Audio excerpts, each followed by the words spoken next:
Welcome to the First Unitarian Church of Worcester, Massachusetts. I'm Sarah Stewart. I'm the minister here. It is wonderful to have all of you with us this morning. I'm leading worship this morning with our Director of Faith Development, Samantha Namath, our Assistant Director of Faith Development, Abigail Hannaford-Riccardi, and Olivia Buxton, our broadcast tech. Ken Mandil is our head usher this morning. We are very pleased to welcome Brenda Salvi as our guest organist and pianist this morning.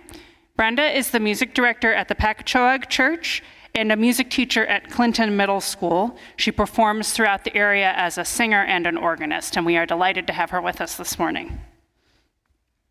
Here at First Unitarian Church, we strive in loving fellowship to honor the sacred, connect with each other, and serve justice. We are a welcoming congregation. Whatever your age, race, class, nationality, sexual orientation, or gender identity, we are delighted to have you with us this morning.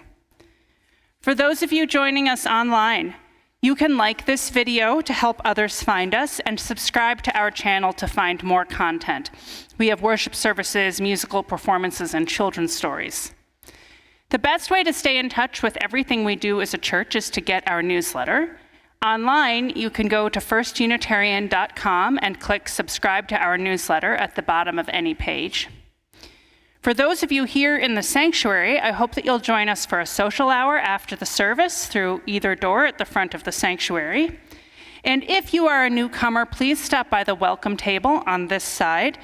There, you can also sign up for our newsletter there. You can get a gift bag for our newcomers and help us get to know you a little bit better and meet some friendly folks who are eager to get to know you.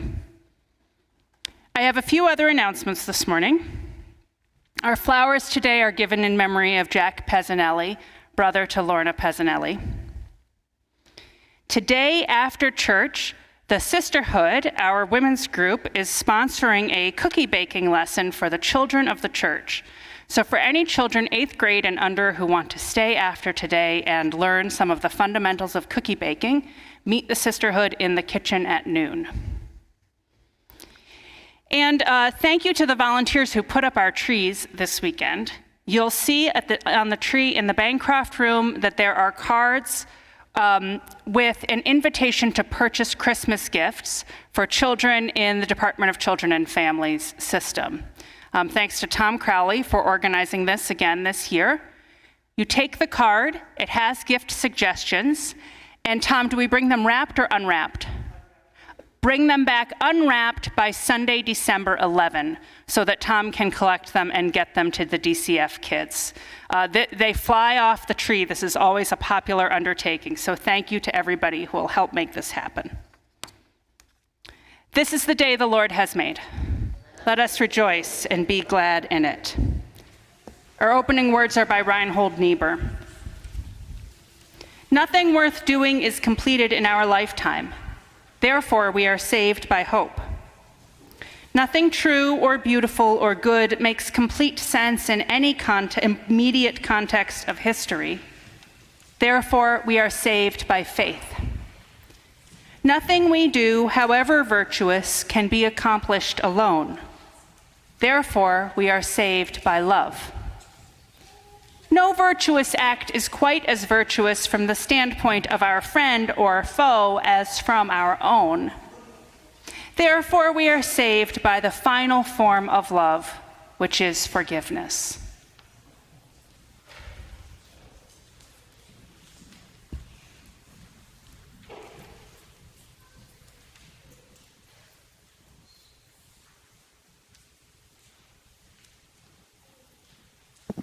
Andy is lighting our chalice this morning.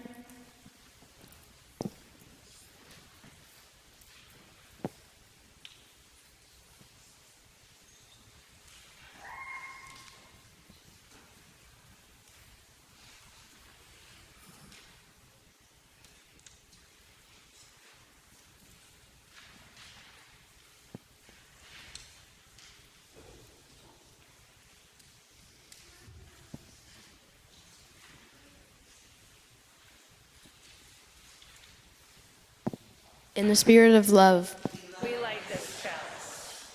And The Melnick family will light our Advent candle this morning.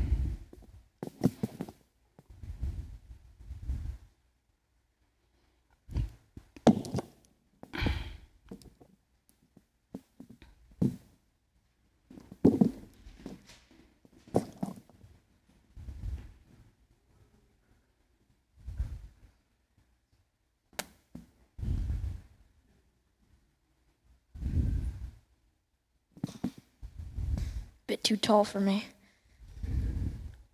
People say with the sense of our small effort, they cannot see that we must lay one brick at a time, take one step at a time.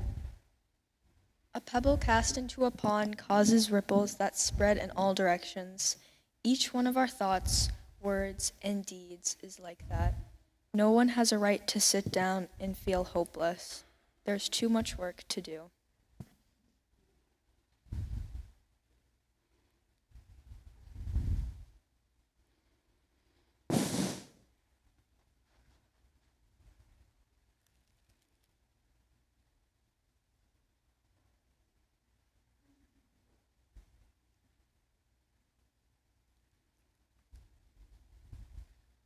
Please rise in body or spirit to renew the covenant of our church with the words printed in your order of service and appearing on your screen. In the love of truth and in the spirit of Jesus, we unite for the worship of God and the service of all.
Please be seated.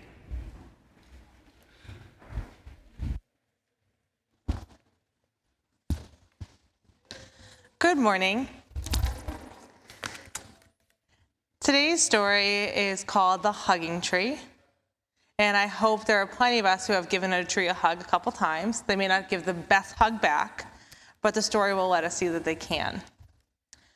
On a bleak and lonely rock, by a vast, mighty sea, grew a lonely little tree where no tree should ever be.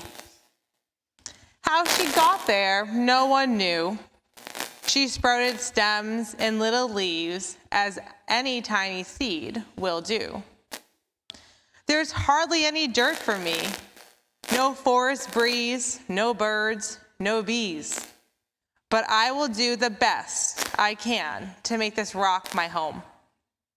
Her tiny roots pushed night and day, and bit by bit the rock gave way.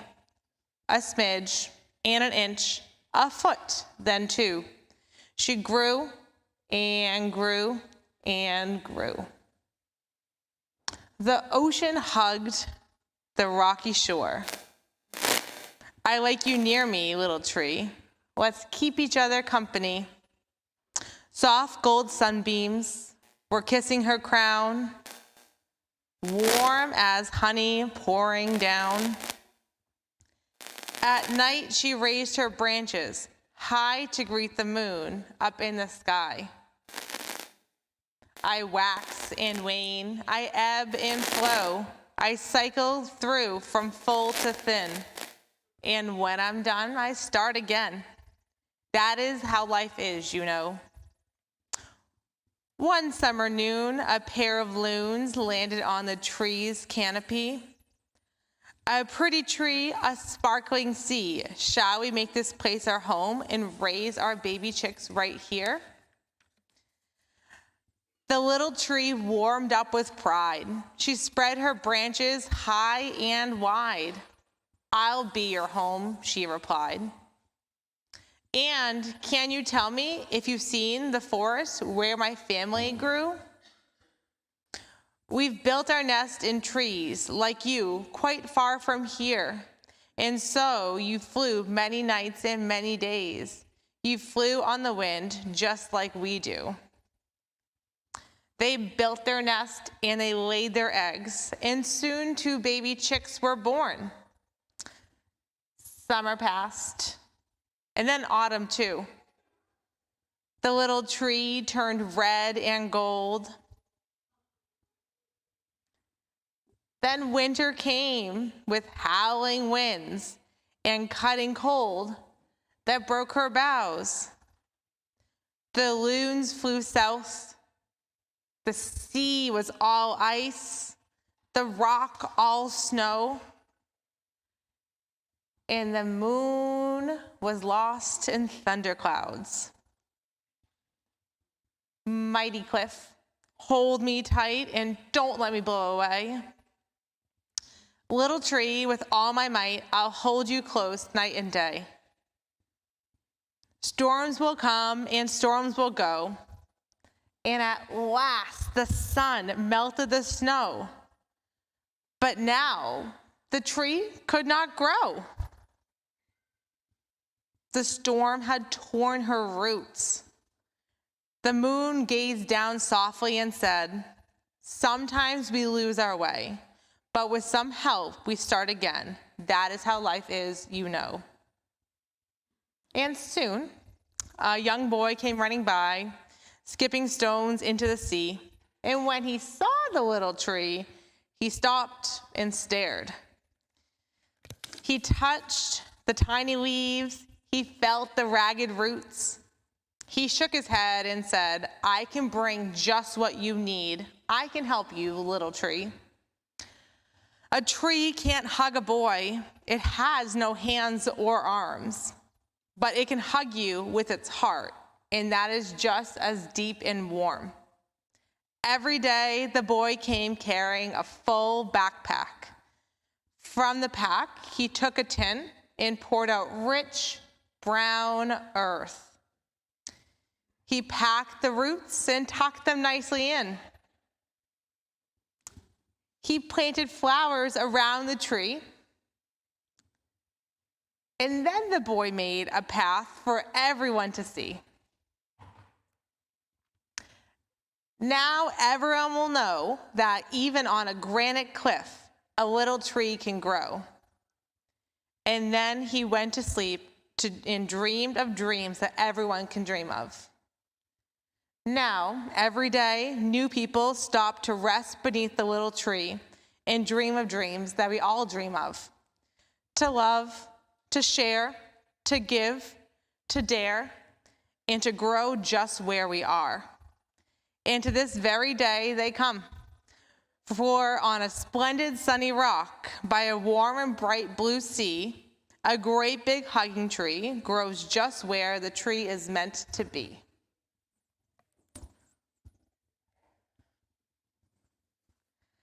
And today is a very special day for Faith Development. It is our first Christmas pageant rehearsal.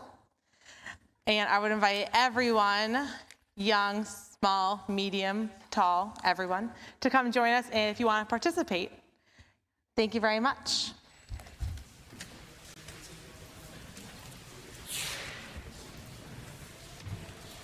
We'll sing the children out.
Please join me in the common prayer printed in your order of service and appearing on your screen. Holy One, we ask that a spirit of transformation and hope may come into our hearts this season. May love be the only debt we owe to one another. Help us love our neighbors as ourselves and fulfill all that is asked of us with compassion and kindness. Amen. Please continue your own thoughts and prayers in silence.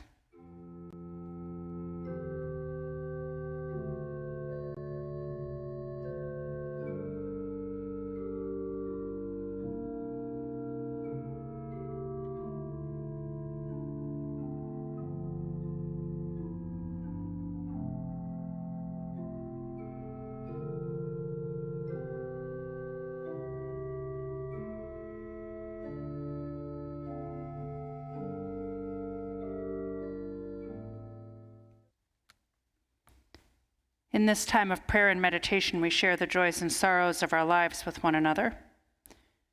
Fran Morier lights a candle in gratitude for the long-standing Thanksgiving dinner held here. And Vicky Hardy lights a candle for the family of Susan Rashid, who passed away unexpectedly on Friday. We hold these candles of joy and sorrow in our hearts. We know there are those joys and sorrows which go unspoken among us, and so we reach out in compassion as we say together the prayer of Jesus. Our Father, who art in heaven, hallowed be thy name. Thy kingdom come, thy will be done on earth as it is in heaven. Give us this day our daily bread, and forgive us our trespasses, as we forgive those who trespass against us. And lead us not into temptation, but deliver us from evil. For thine is the kingdom, and the power, and the glory, forever and ever. Amen. Our ministries at First Unitarian Church thrive because of your support. In the last week, volunteers hosted a Thanksgiving meal here at the church on Thursday.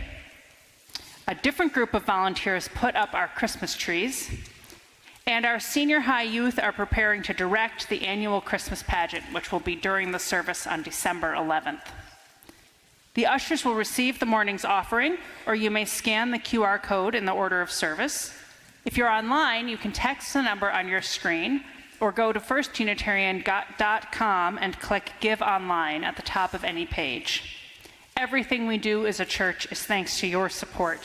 I invite your generous contributions for the good work of First Unitarian Church.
Our first reading is from the prophet Isaiah, chapter 2. The word that Isaiah, son of Amos, saw concerning Judah and Jerusalem. In days to come, the mountain of the Lord's house shall be established as the highest of the mountains, and shall be raised above the hills. All the nations shall stream to it. Many peoples shall come and say, "Come, let us go up to the mountain of the Lord, to the house of the God of Jacob, that he may teach us his ways and that we may walk in his paths. For out of Zion shall go forth instruction, and the word of the Lord from Jerusalem. He shall judge between the nations and shall arbitrate for many peoples. They shall beat their swords into plowshares and their spears into pruning hooks. Nation shall not lift up sword against nation, neither shall they learn war anymore. O house of Jacob, come, let us walk in the light of the Lord."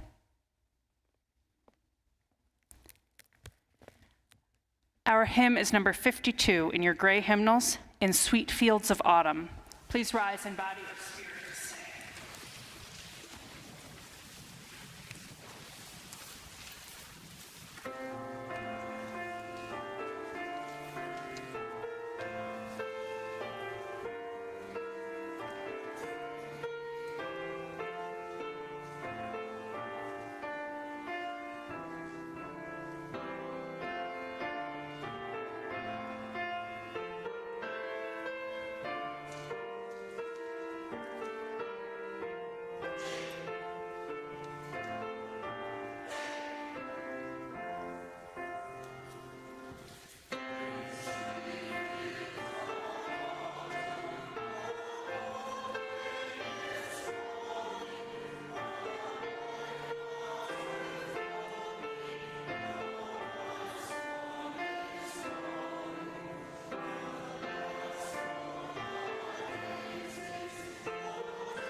Our second reading is from the parable of the sower by the late African-American science fiction writer Octavia Butler. As the heroine of this novel, a teenage girl becomes a leader for change in her community during the collapse of civilization. She draws on the wisdom that she calls Earthseed, based on the idea that God is change. From Earthseed, the Books of the Living. All that you touch, you change. All that you change, changes you. The only lasting truth is change. God is change. We do not worship God. We perceive and attend God. We learn from God. With forethought and work, we shape God. In the end, we yield to God. We adapt and endure, for we are Earthseed, and God is change. God is power, infinite, irresistible, inexorable, indifferent. And yet, God is pliable, trickster, teacher, chaos, clay. God exists to be shaped. God is change. To get along with God, consider the consequences of your behavior.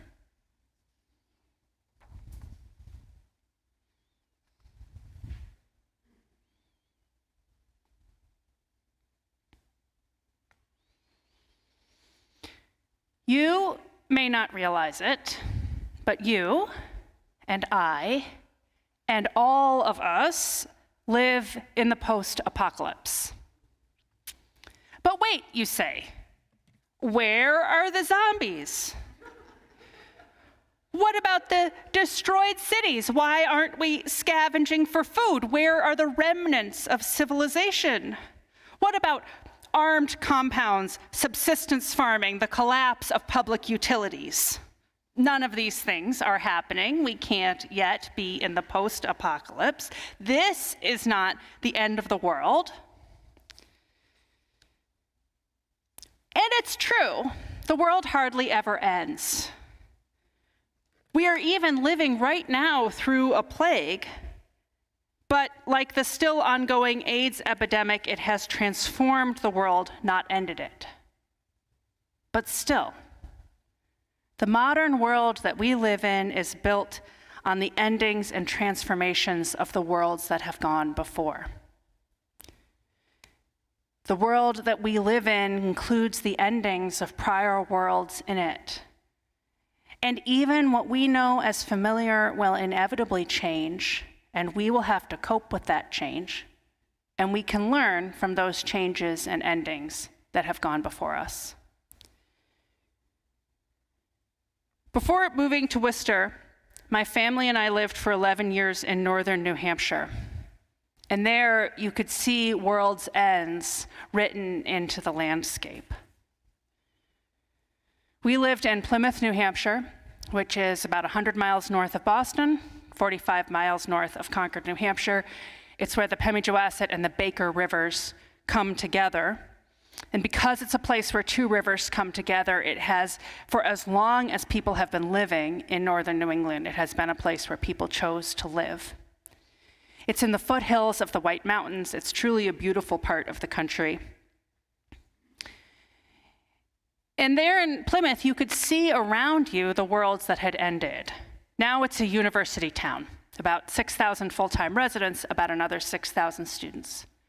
But that lively little community is built on worlds that have been born and survived and then ended. For one thing, like in Worcester, you could see the old mill buildings and the factories that took advantage of those rivers' flow. There used to be logging on the rivers, so much logging that the rivers were clogged with logs. In town, a factory made baseball gloves. One of my parishioners and her husband owned a small factory that made broomsticks. There were sawmills and textile mills, paper mills. But today, in all of the North Country, there is one remaining paper mill that employs 65 people. So what was once a thriving industry of lumber work is almost entirely gone. Before that, New Hampshire was nearly clear-cut for sheep farming. Everywhere that there are trees now in the North Country used to be sheep farms. And you can see the evidence of that in the stone walls that are built all over New England. As farmers cleared the land, you know, in New England we grow the stones out of the dirt, put them into low walls to keep their sheep in. And before that, most English settlers were farmers trying to make the best of it in the short growing season of New Hampshire. Both of those ways of life are now gone. For the most part, there are still some small farms and small sheep farms, but it's not the dominant industry the way it once was. And before that, before there were English settlers, there were the Abenaki, the dominant group in New Hampshire. They suffered from the wave of diseases that came with the first European settlers. By the time the settlement was founded in Plymouth, the death of all of New England's American Indians was already underway. 90% of the American Indian population died of the diseases that Europeans brought with them. Today, there are fewer than 1,000 Abenaki people in New Hampshire, according to New Hampshire Public Radio, and only a few speak the language. I did find a couple websites dedicated to the Abenaki way of life, a gathering place, a museum. But really, the thriving Abenaki community, that's gone. Family farming, sheep farming, mill work, all of these worlds came and went before the world that exists today. They have not completely ended, but they have undergone cataclysmic change. Some economic change has been managed through retraining and retooling. Wholesale cultural change, such as the change that beset the Abenaki, that has been devastating. Yet memory and survival have been possible, which you can see in the continued existence of the Abenaki culture in New Hampshire. And we are used to how things beyond our control can change our culture because we have all just lived through, are still living through, the COVID epidemic. It's very clear in my mind as this demarcation in my memory. Did things happen before the pandemic or during the pandemic, or have they happened in the last year? And I wonder how long that will last, or if for the rest of my life I will always have this bright line in my memory. I think my children will always remember the year that they didn't go to school. And as unsettling and destabilizing as COVID has been, our culture faces an even more destabilizing threat from climate change. The hope that we might stay at 1.5 degrees Celsius of warming is probably no longer possible. The worst outcomes, if we were to exceed 5 degrees of warming, have also probably been avoided. But major changes in our world and our culture are coming because of climate change. In fact, they are already here. Because of advances in decarbonization and farming and lowering the costs of renewable energy, we can hope to avoid some of the worst predicted outcomes. But on the other hand, we already live with coastal damage and drought and heat waves. One climate ethicist said, "We're not even at 1.5 degrees warming now, and 1/3 of Pakistan is underwater." So that is the change wrought by a changing climate. Unlike in the stories we watch and the books we read, unlike the imaginings of the end of the world, where, like in The Stand by Stephen King, one person gets the superflu and 6 months later, 90% of America is dead. In real life, the change in our world and the endings and beginnings of something new, it happens slowly, so slowly that we don't always even recognize that it's happening. It doesn't come all at once. Climate change doesn't come all at once. We're not suddenly cast out of society and find ourselves living with roving bands of scavengers. And we can't simply bewail what is to come. Change is inevitable. God is change, Octavia Butler wrote. And our task is to shape that change and prepare ourselves for it and meet it where it is. For this, we need resilience and resourcefulness and a willingness to shape what comes. So we can turn to those communities that have already been through this to learn some of the wisdom that they have to share.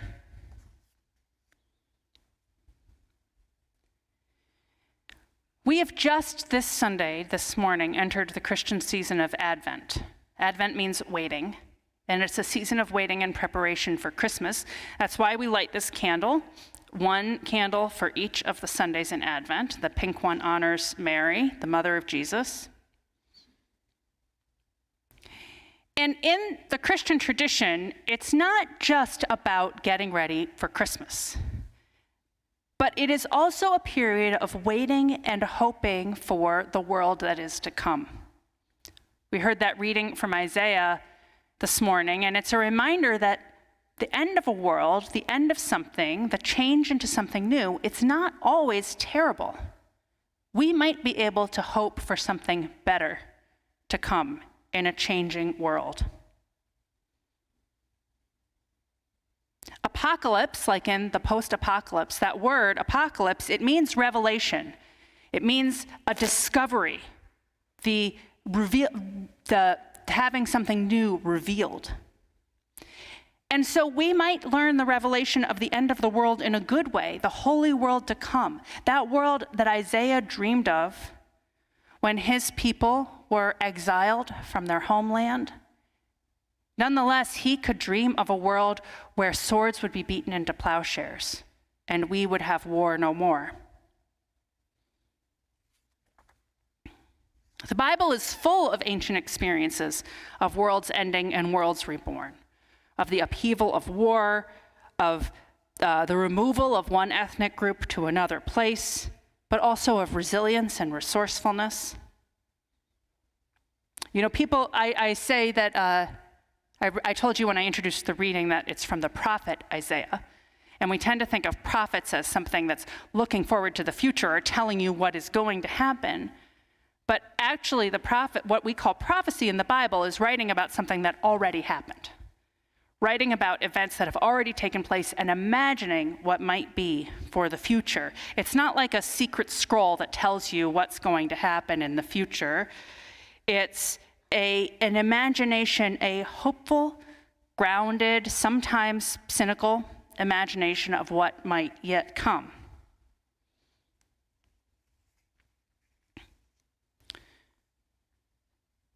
From all of these stories, from stories of the prophets in the Bible to modern science fiction, they look at what has happened and imagine what might yet be.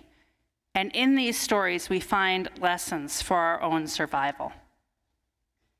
The first lesson is in the stories themselves. It is to know the sacred stories of your people. When the Israelites were in exile, they remembered the songs of Zion. Native writers today use their people's stories to explore the ways their world has changed.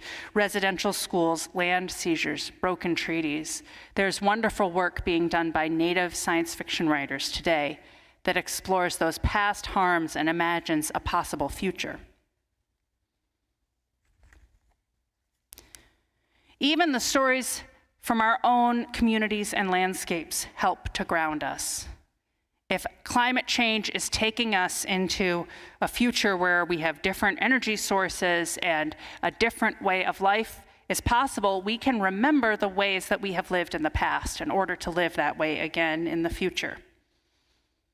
The skills we learned from our parents and grandparents, learning to get by with less,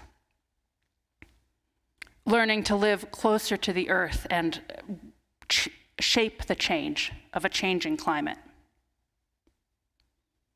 The second lesson is to know your land. This is a theme in a lot of Native American and Native Canadian writing, a connection to the land. It's a reminder that everything we do relies on the earth. A lot of our modern conveniences separate us from that truth, but stories of resilience remind us of the importance of place.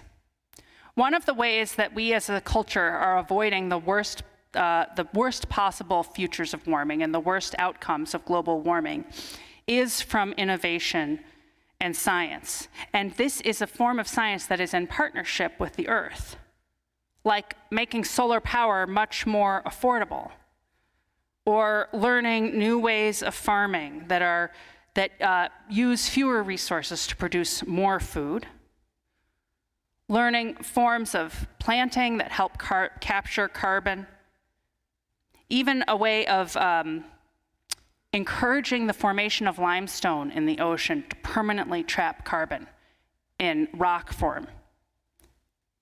All of these rely on the wisdom of the earth itself, and through what looks like high-tech science are a way of reconnecting ourselves to the earth we live on. And the third lesson is that your community is your survival. In our modern stories of the apocalypse, we are better when we are together. It's a common theme. Isaiah describes a peaceful future for the community of Jews, not for individual people. The story of Jesus' ministry describes communities and how they can get into a good relationship with God together. Nobody is a lone wolf. We have a book group here at church, and in January we're going to be reading a book by Native Canadian writer Sherry Dimeline. She writes about the power of community. The monster gets you when you break faith with your people and strike out on your own. You're safer with your family and with your community. And that's how we'll fight climate change too. Because communities face the hardships of climate change, and communities will find solutions. The answer is not if the ocean sea level rise has caused a storm to wash away our houses on the shore. The answer is not that one family has the resources to raise their house up on stilts. The answer is policy change, the work we do in community and as a democratic group of people to help make those communities more resilient, or to help us stop building houses right up on the shore and move the houses back to greater safety. It's in that deliberation and community work that we will find the path forward with climate change. It's hard to know what is ending when we are in the middle of the end and the change. If we have learned anything from the pandemic, it is that people have a profound ability to ignore or misunderstand what's happening around them. With climate change, it's even harder to see which worlds are ending and what we'll lose. And that's in part because it hurts our hearts to open ourselves up to that reality. There's a problem of empathy, that to really come face to face with the problem, we have to become aware of what we'll lose, of our own grief. We don't need to have seen a polar bear to want to live in a world that has polar bears in it. Winter will not be winter without snow. Summertime communities of open windows and porch sits will disappear into air conditioning. We will miss species whose names we do not even know. It's hard to open our hearts to that loss. And we fear that to survive this apocalypse and shape this change, we'll have to harden our hearts, give up on that love that makes the grief possible. But the final lesson from the ends of worlds past is that it is open hearts that will see us through. It is by understanding what is happening and working together to mitigate the worst outcomes that we will survive. The largest expression of our community life is in our democratic processes, by which we can insist on renewable energy, reuse and repair, the greening of our infrastructure. Our stories tell us that survival is possible. Our land is our partner in that possibility. Our community is our hope and our home, and our open hearts will give us what we need to move on. I love you all. Amen. Our closing hymn is number 140 in your gray hymnals, Hail the Glorious Golden City.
Go forth into the world in peace.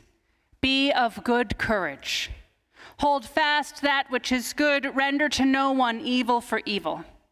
Strengthen the faint-hearted. Support the weak. Help the afflicted. Honor everyone. Love and serve the holy, rejoicing in the power of the Spirit forever. Amen. Please be seated.